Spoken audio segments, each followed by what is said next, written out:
नमस्कार बच्चों, आप सभी का स्वागत है। आज हम पाठ्य पुस्तक भाषामणि कक्षा 7 पाठ संख्या 5 शीर्षक वनों का महत्व विषय का पाठ करेंगे। नाम से ही आपको समझ में आ गया होगा कि हम किसके महत्व के बारे में आज जानकारी हासिल करेंगे। जी हाँ, हम वनों का हमारे जीवन में क्या महत्व है, इसके विषय में जानकारी हासिल करेंगे। यह एक संकलित निबंध है। चलिए पाठ पर आते हैं। सच बात तो यह है, संसार के समस्त प्राणियों का जीवन वनों पर ही निर्भर है। पेड़ पौधे ही जीवन का आधार है। मनुष्य अन्न, फल और शाक भाजी खाते हैं। ये सब वस्तुएं पेड़ पौधों से प्राप्त होती हैं।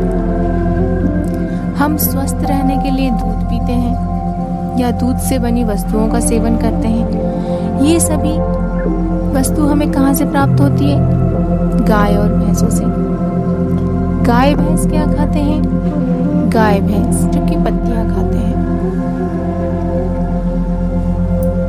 आप लोगों को तो पता है, हमें श्वास लेने के लिए प्राणवायु की आवश्यकता होती है, जिसे हम अंग्रेजी में ऑक्सीजन कहते हैं। जब हम श्वास लेते हैं तो शुद्ध वायु को अंदर ले जाते हैं और अशुद्ध वायु को बाहर निकालते हैं।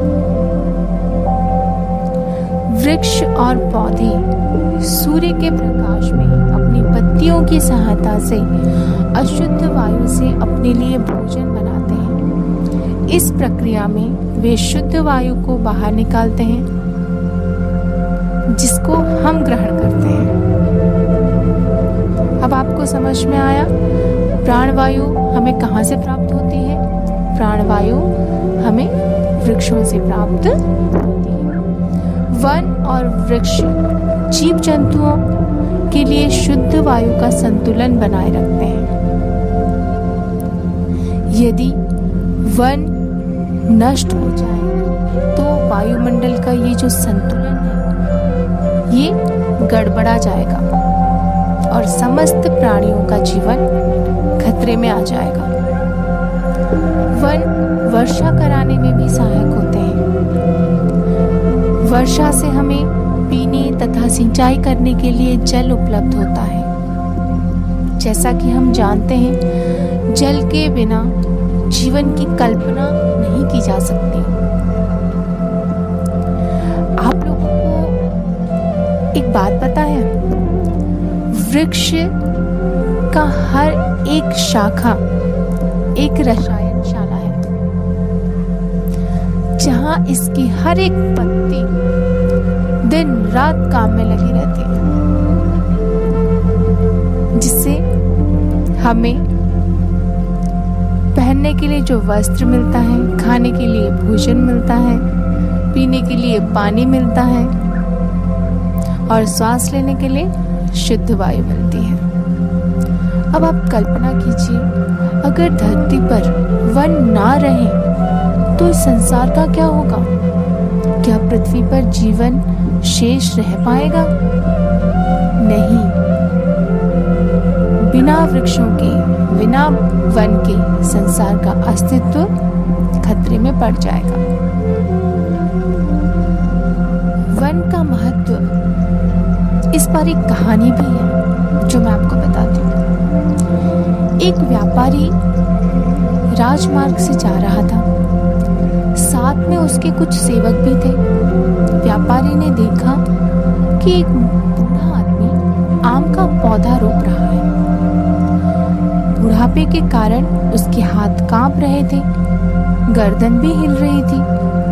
व्यापारी वृद्ध के पास गया और उससे पूछा, बाबा, आप कब्र में पैर लटकाए बैठे हैं। आज है, कल का भरोसा नहीं। इस उम्र में ये पौधा लगा रहे हैं, क्या इसका फल आप खा सकेंगे?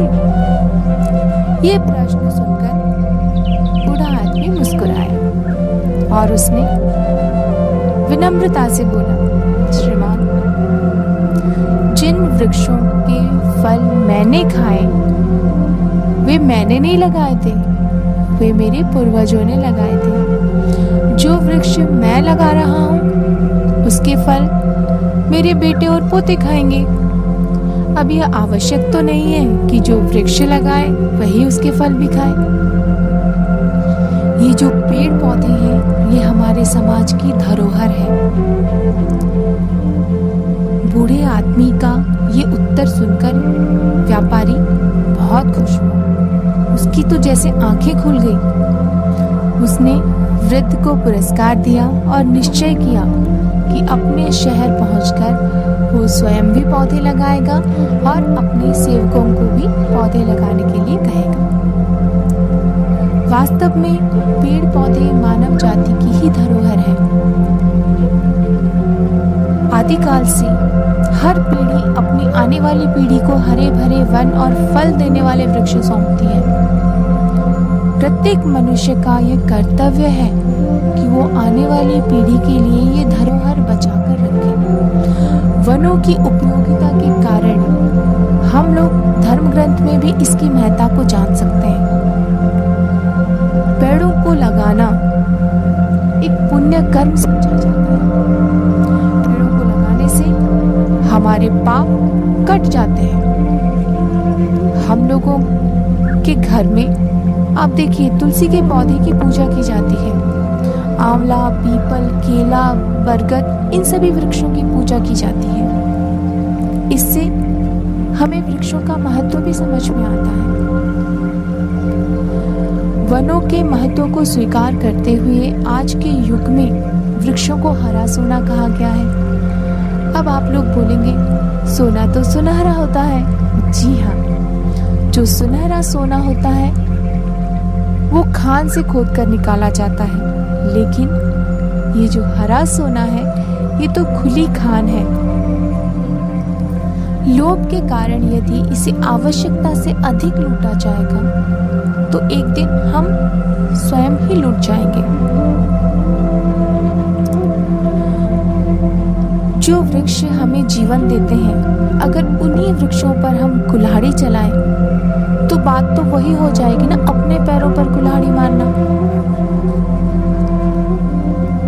आज बढ़ती जनसंख्या की जिन आवश्यकताओं को पूरा करने के लिए वनों को काटा जा रहा है, आवास की समस्या है, सड़कें बनानी है, भूमि तैयार करना है, इन सभी से और एक समस्या उत्पन्न हो गई है जो है पर्यावरण प्रदूषण।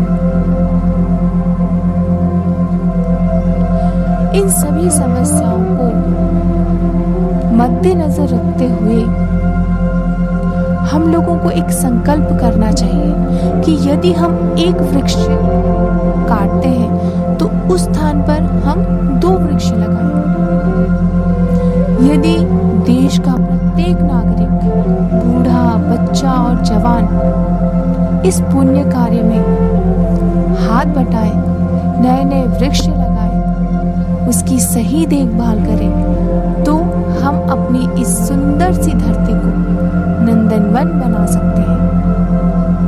वास्तव में वन हमारे जीवन का आधार है। वृक्षों से ही हमारा जीवन है।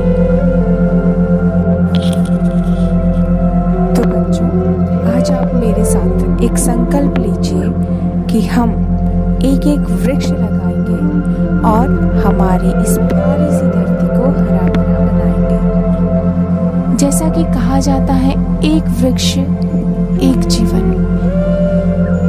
बिना वृक्ष के हम जीवित नहीं रह सकते। वृक्षों को लगाना ना ही हमारा धर्म है बल्कि हमारा कर्तव्य भी है। तो बच्चों, आज से हम प्रण लेते हैं, हम सभी अवश्य एक एक पौधा लगाएंगे जो कि हमारे भविष्य के